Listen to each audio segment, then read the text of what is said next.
নমস্কার বন্ধুরা, রুম্পার পাঁচমিশালি চ্যানেলে সবাইকে স্বাগত জানিয়ে আমার আজকের রেসিপি শুরু করছি।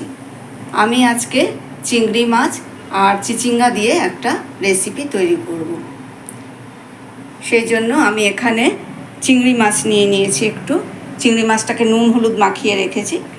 আর চিচিঙ্গাটা গায়ে যে খোসাটা থাকে সেই খোসাটাকে আমি চেঁচে নিয়ে চিচিঙ্গাগুলোকে কিন্তু এইভাবে ঝিরিঝিরি করে কেটে নিয়েছি।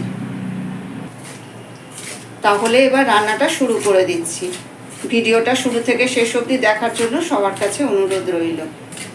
এখানে গ্যাস অন করে কড়াইতে কিছুটা সর্ষের তেল দিয়ে দিয়েছি। প্রথমে আমি চিংড়ি মাছটাকে একটু ভেজে নেব।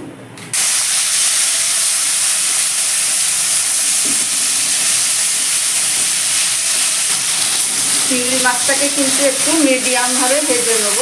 খুব বেশি ভাজলে কিন্তু মাছটা শক্ত হয়ে যাবে। চিংড়ি মাছটা ভাজা হয়ে গেছে, এবার আমি নামিয়ে নিচ্ছি। এবার আমি ওই তেলে একটা শুকনো লঙ্কা ফোড়ন দিয়ে দিচ্ছি। হাফ চামচ কালো জিরে দিচ্ছি। আর ছোট একটা পেঁয়াজ ঝিরিঝিরি করে কেটে নিয়েছি পেঁয়াজটা। এবার আমি কেটে রাখা চিচিঙ্গাগুলো দিয়ে দিচ্ছি।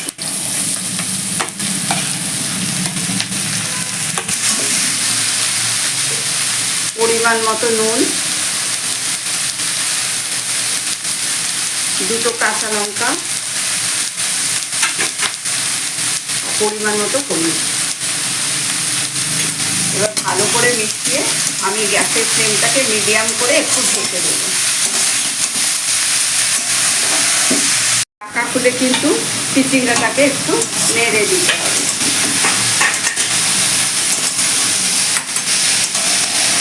চিচিঙ্গাটা অনেকটাই মুড়ে এসেছে।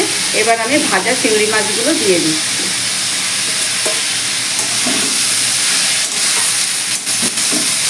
এবার আমি ঢাকা দিয়ে দিয়ে ভালো করে ভেজে নেব।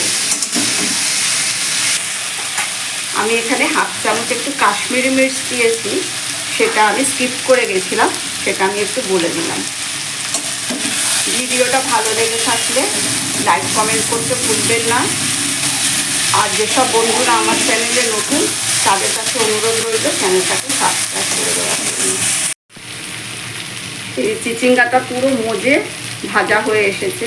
এবার আমি সবশেষে একটু হাফ চামচ আখের গুড় দিয়ে দিচ্ছি। ভালো করে গুড়টাকে মিশিয়ে নিলাম। খুব কম তেল মশলায় কিন্তু এই রেসিপিটা তৈরি করা যায়।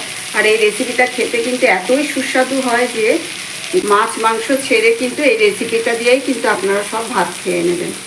যা রেডি হয়ে গেছে, গ্যাস অফ করে দিচ্ছি।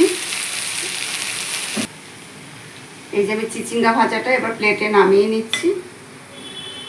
আজ এখানেই শেষ করছি। সবাই ভালো থাকবেন, সুস্থ থাকবেন। ধন্যবাদ।